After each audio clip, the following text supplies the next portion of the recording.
This is Life Strategies with Monique.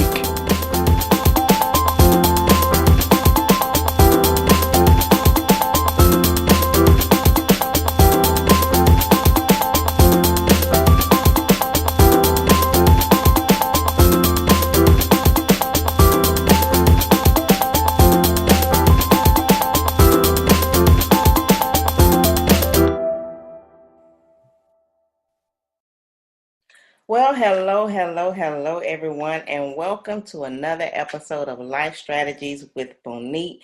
Today, I have with me Sherri Simmons. Sherri Simmons is a wife. She's an author. She's an entrepreneur, and she's the founder and president of Y.L.A.A.T at All Times, which is a mentoring program for young girls. And she is absolutely doing amazing things with her new book that is entitled Underneath the Hat. Sherri, welcome to the show. I'm so glad to have you. Thank you so much for having me. Awesome. Well, Sherri, I know you're a wife, you're a mother, you have started your own business as an entrepreneur, and you are doing something that not a lot of people often do, and that is work with youth. So tell me, let's just go back to the beginning and you tell my audience a little bit about you, how you got started, and how you really ended up really working with young ladies, which is so needed in today's world. Well, all of this started from me writing my book, Underneath the Hat. And the book came about because of my first marriage, the things that I had gone through with his infidelity. I actually wrote the book as a therapy, just to get things out, because I felt like I was the only one going through these things. I was very quiet and kept to myself, given the role that I was in as a first lady, because he was a pastor. So I didn't feel like I could really turn to a lot of people and share what was going on with me, just to keep up with his image and to protect him. So writing was my way of getting all of my feelings out. And once God told me, you need to put this book out, you're going to help people who are suffering in silence but going through the same things that you are, that's how the book came out. From the book, there's one chapter in particular called Snap, Crackle, Pop, where I had moments after finding out all the things that happened in my marriage where I could have done some things that could have landed me in some very difficult situations, but I carried myself as a young lady at all times. So that's actually where my group stemmed from. I wanted, as an educator in Chicago Public Schools, working with 3rd, 4th, and 5th grade girls, I saw that a lot of the decisions and role models that they had came from reality TV. Well, wait a minute, because I want to go back. I want to go back just a minute, because I know you probably, all my audience, probably mouth just dropped when you said pastor's wife, infidelity. So yeah, the book is juicy. So can we back up just a little bit? I mean, because I think that is something that really, really needs to be talked about, because infidelity that's a big word. That is a big word. And I know even just in marriage in itself, infidelity is one of the major reasons that, marriages really end in divorce. Yeah. And now you're talking about you were a pastor's wife, and you were now having to deal with some infidelity in your marriage. And I love the title of your book. You said Underneath the Hat, because I understand why you named it that, because that is a complete, that really summarizes it all when you think about what pastors' wives have to endure, not only just trying to look good on the outside, but people don't even understand what's going on in your own homes, and they think it's all glory, and it's not necessarily all glory. So could you share just a little bit about what you went through, to give my audience a little bit more of a in-depth, kind of understanding of, what you went through? Well, the book talks about Amanda Jane and Campbell, which is based on a true story. And as you stated, the title underneath the hat is a play on words, because the hat is the staple uniform of a first lady. You go to a lot of these churches and you can tell the first lady because she's sitting on a certain row with a big hat on. And Mm-hmm. so that was my role in the church. I sat on the second row. I wore these big hats with these matching suits and these matching shoes. But people didn't realize all of the pain and and disappointment that I was holding underneath that hat. Mm-hmm. And because of the position I was in, there were certain things that I couldn't tell everybody because of the role that I had. You didn't want people to get too close and then know things about the pastor, which could steer people away from the church, especially if they put more emphasis on the man instead of God. So I had to be very careful in who I shared things with and how much I let out. So in the book, I take us from the beginning of our relationship. It actually starts with us dating and my love foundation, which comes from my father and my mother. How I learned how to be loved by a man was from my father, and what I tolerated from a man I got from my mom. Mm. And so I talk about those things in the first chapter of us dating, and it goes from the marriage to the separation through the divorce, and then me rebuilding and getting a closer relationship with God in the midst of it. So at the end of every chapter, I talk about my purpose and the lesson that I learned. What was the purpose of me going through it? What did I learn from it so I don't make these same mistakes again? Right. And so in essence, you're really helping educate women who may be going through the same thing on Yes. how they as well may be able to overcome um, Mm-hmm. being in a relationship, that's dealing with infidelity. So what are some of the painful moments that you experience being a pastor's wife? Because and I know that is a very difficult role to be in, because Yes, it is. and you said it when you even started the conversation. You said it's that role where you have to keep things to yourself. You don't have anybody to share anything with. You hold a lot of things in. So talk about some of the pain, those painful moments that you had to endure. Well, I will admit, when we met, I was 16 years old. So he was really my first love. And we stayed together for 7 years, and then we got married. So when I got married, I was 23. I got married in July, and I had just graduated with my bachelor's degree in May. So I can admit that going into a marriage at 23 and never being taught how to be a wife, I put a lot of my energy into my career because I was trained how to be a teacher, but I wasn't taught how to be a wife. What I Mm. saw from my mother was go to work, bring money home.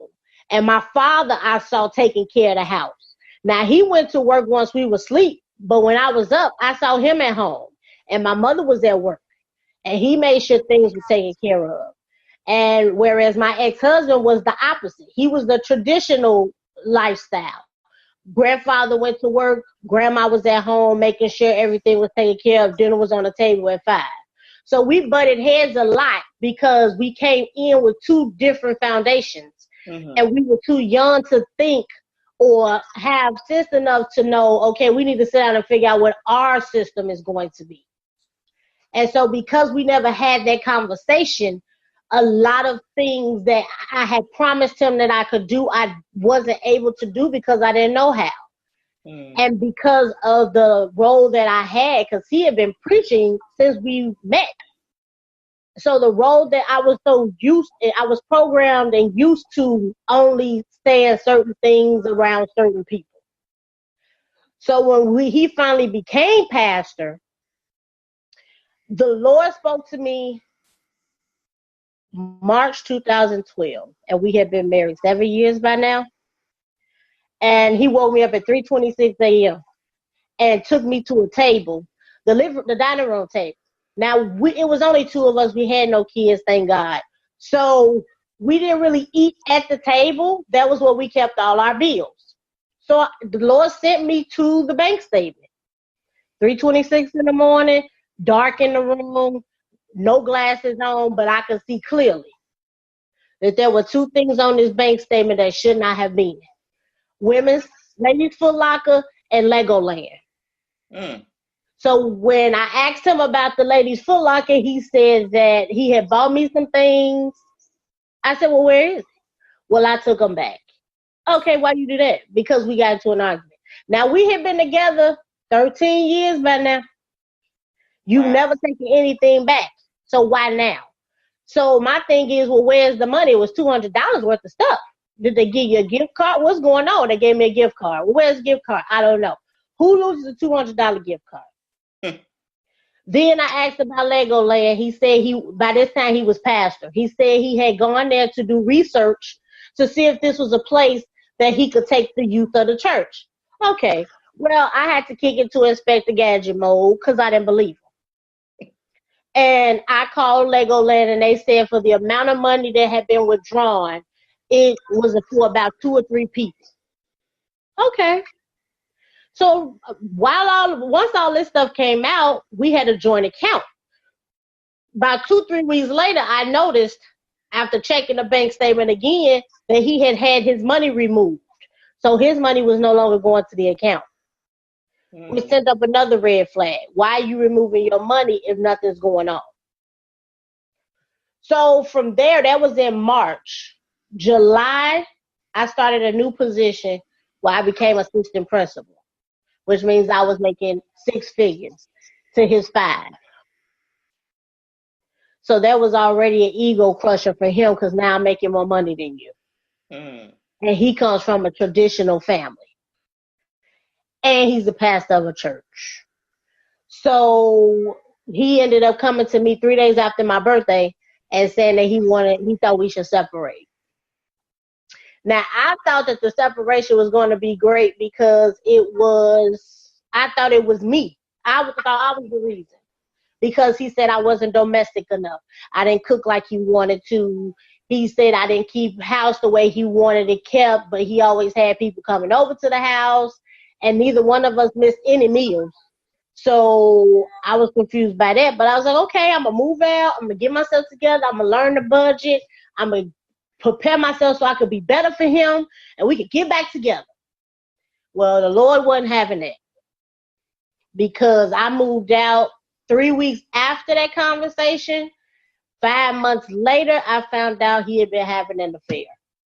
And I found out from my goddaughter because her best friend was the cousin of the mistress. Wow. And all of us were members of the same church at one point in time. So I found out that multiple women, at least 5, that I had been going to church with every Sunday, passing out programs because I was on the usher board, sitting next to. One of them even turned up to be the mother of my goddaughter, of my godchildren, actually.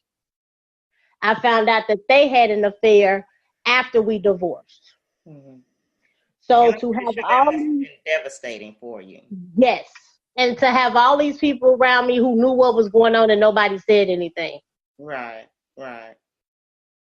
So that's a major pain. Major pain. Yeah. And then to go to church every Sunday and sit under this hat. I moved out Saturday, July 27th, and went to church the very next day. And nobody knew anything. People didn't even know we had divorced until 2 months after we did when he told me. So the church had people in the church knew, and I'm sure people were talking about it. But for us to officially come out and say anything, they didn't actually hear it from us or one of us until 2 months after the divorce was final. So to sit in a room with people and know that they know things about your marriage and you had no idea and no one thought to say anything to you was the driving force for me doing this book and all of the other endeavors that I've done under the title Underneath the Hat, because I don't want any woman or person to feel the way that I did, like you're by yourself. Mm-hmm. Right. Because it does something to you emotionally to think that you're the only one. And everybody needs somebody that they can talk to, and it makes them feel like you're not alone. And I didn't realize that I had people around me that had gone through some of the same things I had gone through and survived until I started to open up and tell my story. So now I'm as transparent as they come. Everything is in the book, from the affairs to the text messages between me and the godmother, the mother of the godchildren, to me finding out that I contracted an STD from him, to me meeting my new husband. Everything is in the book. Awesome. So as a result of that, you completed this book, Underneath the Hat, and you've now created an organization for young ladies, young ladies at all times. So talk about what that program does for you. That program allows for me to be able to instill in these young girls the tools and values that they need so that they don't end up making some of the same mistakes that I did. Because I was so naive and didn't have people around me that were willing to tell me the truth and direct me in the right direction, I made a lot of mistakes that I didn't have to make. And I'm a firm believer that if somebody is out there showing you how it should be done, pay attention. That way you don't have to go through the same thing that they went through. And so I want to make sure that I instill these values in these girls so that if they come across a man similar to the one that I ended up marrying the first time, that they'll see the flag before they have to go through as much hurt and pain as I did. Wow. And to be able to carry themselves as a young lady even when they're faced with adversity. Because, Monique, I can honestly say that if I did not have just a little bit of Jesus in me, I'd be behind bars right now. And I'm pretty sure a lot of other women say the same thing. Oh, if it wasn't for the love of God, where would I be? Just a little bit. I could be behind bars right now. Right. So let's go back a little bit. So now you found yourself where you've been married, you've gotten divorced, and now you've got to start over. And that's a difficult process, having to actually start over, especially when you've been in a relationship with someone for so long.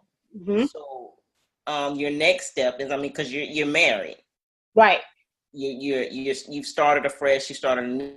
And so the beauty in that is that even though you've had a bad relationship or a bad marriage, God was still able to bless you with, a new marriage, new life, and new beginnings. And I feel so strongly about that because I think so many people give up on what's waiting for them in the future because they're so stuck, in the past, and they keep thinking to themselves, oh, this will never happen for me. Oh, there's just no hope. And they have this defeat mentality. So talk about how you were able to, kind of like get back up and say, you know what, I can move forward from this. One thing that I realized going through what I went through is that I found my purpose through my pain. And so a lot of the stuff that I had gone through was preparing me for where I am now. I didn't understand it when I was going through it. But once God realized that or felt that I was ready, he started to reveal that a lot of the things I went through were because my purpose was to share my story with other women. He didn't want me talking about things that I had no knowledge of. So I had to go through infidelity and bouncing back and starting over so that I can talk to the women who felt like there's no chance that they can be happy again, or who've been cheated on numerous times and been in a room with the women who've done it to them or been talking about behind their back. So I had to go through these things in order to be able to speak on them. And I truly believe that I went through what I went through to form a better relationship with God, because I idolized my husband more so than I did my relationship with God. my husband was my God. I was more worried about what he wanted, what he thought, what he would say, what he would do. I knew who God was, but I didn't have a relationship with him. And so once he took me out of that relationship, I grew closer to him. And all of these doors started opening and all these revelations started to be had. And so I told God, I said, look, I'm okay by myself. If you want me to be married again, you're going to have to put them on my doorstep with a bow. Because I'm not looking for nobody. I don't want to be bothered. And that is exactly what he did. I met my husband, Vince, at church. And Vince says that he was trying to get to me for months before we actually met, but he couldn't catch me. Because I was out the door as soon as the benediction was over. And we happened to link up on a group text because he plays the congas at church and I was in the choir. And so we met up on a group chat and talked for like 4 hours straight for 2 days in a row. Wow. And I asked him every question that you should not ask on the first date. Are you crazy? Do you take medication? Do you have any sexually transmitted diseases? Everything that I should have asked from the first one, I was asking him. And he was able to give me all the answers. Now, there were some things that I'm like, oh, Lord. But I knew that it was God working. And so we've been together, it'll be 3 years in July that we've been married. And I have never been as happy ever. He's my biggest support system. I can be myself around him. I don't have to put on this mask and this facade when I'm with him. I always knew who Sherri was, but Sherri was hidden underneath the hat because I was so trying to be what somebody else wanted me to be, play this certain role given the position of my ex-husband. Now I can be Sherri, and I'm with someone who's okay with it. He doesn't try to dim my light in order to make his shine brighter. Mm. And so I am just so happy that God pushed me to marry him because I was like, I don't really want to. I was like, yeah, you do. That's why I knew it was him that was in the midst of this marriage because I didn't really want to do it. Right. And God was like, yeah, this is the one. And so it's been a process of me healing some wounds by going to therapy and building my relationship more and more with God, listening to him, praying to him, talking to him more than I ever have before. But we get better and better every year because I can finally be Sherri. And he allows me to be myself and not try to make me be something else. That's awesome. What is the one thing that you would say to women out there right now who are actually going through what you went through? What would be your advice to them? My advice to them would be to take some time out for yourself. I think as women, we try to take care of everybody else and we neglect ourselves. That's why my tagline is take care of yourselves underneath the hat. We're so worried about caring for others, our children, our husbands, our families, that we end up being on empty. And then there's nobody else to take care of us. And a lot of things we miss because we're so busy tending to other people. Right. Like, if I had sat back and thought about it, there were red flags. And somebody asked me this a week ago, how did you not know? Because I was so infatuated with him, so wrapped up in his world, I wasn't paying attention.